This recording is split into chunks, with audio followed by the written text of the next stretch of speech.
পশ্চিমবঙ্গে বিধানসভা নির্বাচনে এখন পর্যন্ত ১৭৩ আসনে জয় নিশ্চিত করেছে বিজেপি। এর মাধ্যমে প্রথমবারের মতো এই রাজ্যে জয়ের মুখ দেখল নরেন্দ্র মোদীর দল। এগিয়ে রয়েছে আরও ৩৫টি আসনে। বিপরীতে মমতার নেতৃত্বে তৃণমূল কংগ্রেস জয় নিশ্চিত করেছে ৫৯টি আসনে, এগিয়ে রয়েছে ২০টিতে। এদিকে ভূমিধস জয়ের আভাস পাওয়ার পর আনন্দ উল্লাসে মেতে ওঠেন বিজেপি নেতাকর্মী এবং সমর্থকরা। সোমবার দিল্লিতে বিজেপির সদর দপ্তরে জয় উদযাপনে বিজয়ী ভাষণ দেন নরেন্দ্র মোদী। হাজির হন বাঙালিদের চিরচেনা ঐতিহ্যবাহী পোশাক ধুতি পাঞ্জাবিতে। বক্তৃতায় তিনি বলেন, বাংলায় রাজনৈতিক সংঘাতে অনেক জীবন নষ্ট হয়েছে। এবারের যাত্রায় পশ্চিমবঙ্গে বদলা নয়, বদল দেখতে চায় বিজেপি। তিনি আরও বলেন, এবারের জয় গণতন্ত্রের জয়, সংবিধানের জয়। এছাড়া সামাজিক যোগাযোগ মাধ্যমে এক্সে দেয়া পোস্টে বিজেপির ওপর আস্থা রাখার জন্য বাংলার মানুষকে ধন্যবাদ জানিয়েছেন মোদী। এদিকে ভোট গণনার এগিয়ে থাকার খবর আসার পর থেকেই বিভিন্ন এলাকায় আগ্রাসী হয়ে ওঠেন বিজেপি নেতারা। কয়েক জেলায় হয়েছে সংঘর্ষ, হামলা, ভাঙচুর।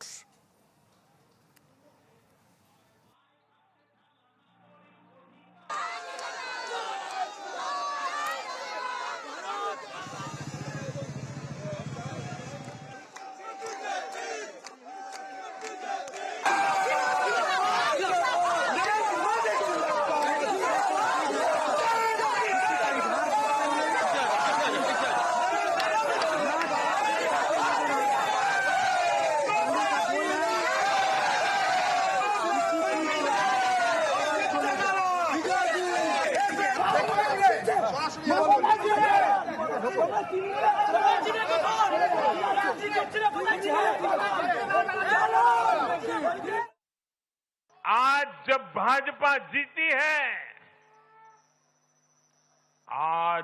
भाजपा जीती है,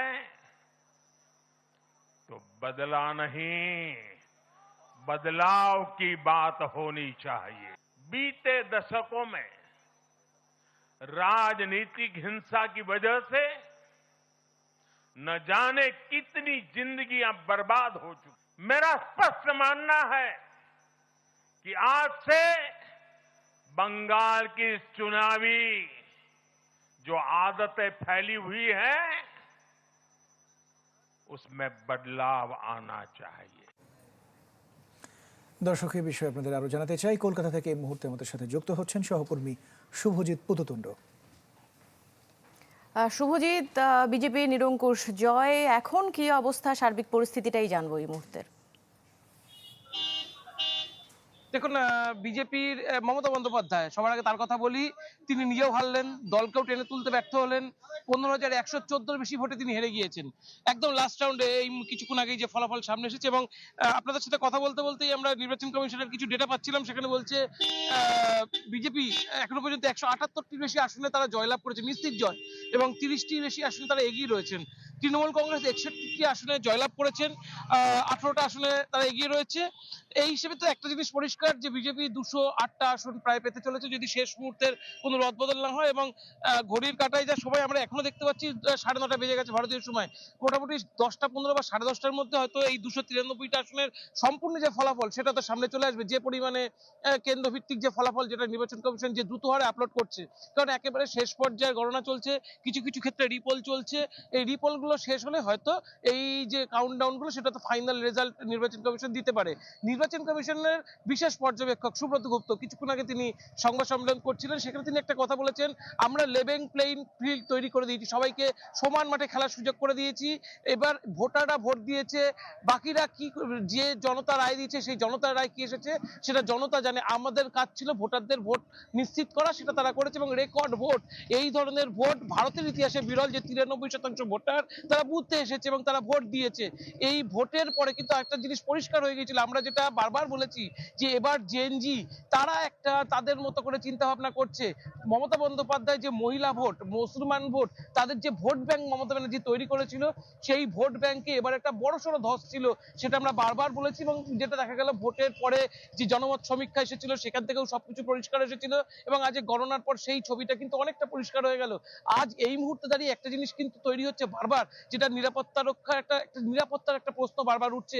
দিকে দিকে তৃণমূল কংগ্রেসের কর্মীদের বাড়িঘর আক্রান্ত হচ্ছে, তাদের পার্টি অফিস পোড়ানো হয়েছে, পার্টি অফিস দখল করা হচ্ছে, এবং আমরা যেখানে রয়েছি তার কিছুটা দূরেই এটা কিন্তু একটা গণনা কেন্দ্র। আপনি দেখতে পাচ্ছেন এখানে সব ব্যালট আইডি ঢোকানোর জন্য গাড়িগুলো এখন পরপর আসছে, যে যেখানে গণনা হয়ে গেছে ইভিএম ব্যালট এই গাড়িগুলোতে লোড করে সেগুলো হয়তো আবার স্টোরেজে চলে যাবে। কিন্তু তার আগে এই এলাকায় এখানে কিন্তু পূর্ণ গণনা শেষ, কিন্তু কেন্দ্রীয় বাহিনীকে রাখতে হচ্ছে একটাই কারণ, এর মধ্যে একাধিক তৃণমূল কংগ্রেসের যারা ক্যান্ডিডেট তারা এখনো আটকে আছে। তারা নিরাপত্তাহীনতার কারণে এই বুথ বা এই কাউন্টিং যে সেন্টার সেটা ছেড়ে তারা বেরোতে পারছে না। যে চিত্র দেখা গিয়েছিল 2011-র পর থেকে, যে ভোট দিতে না পারা, মানুষ ভোট কেন্দ্রে যেতে পারতো না ভয়ের চোটে, যে মানুষ ভোট দিতে যাবে সেখানে একটা তাদের অস্থিরতার চিত্র, বোম গুলির একটা সমস্যা, এবার ভোট থেকে ফিরে আসার পরও তাদের একটা নিরাপত্তাহীনতার ছবি। এবারের নির্বাচন কিন্তু সম্পূর্ণ উলটপুরাণ ছিল। এবারের নির্বাচনে মমতা ব্যানার্জি বারবার করে নিরাপত্তার দিকে আঙুল তুলেছেন।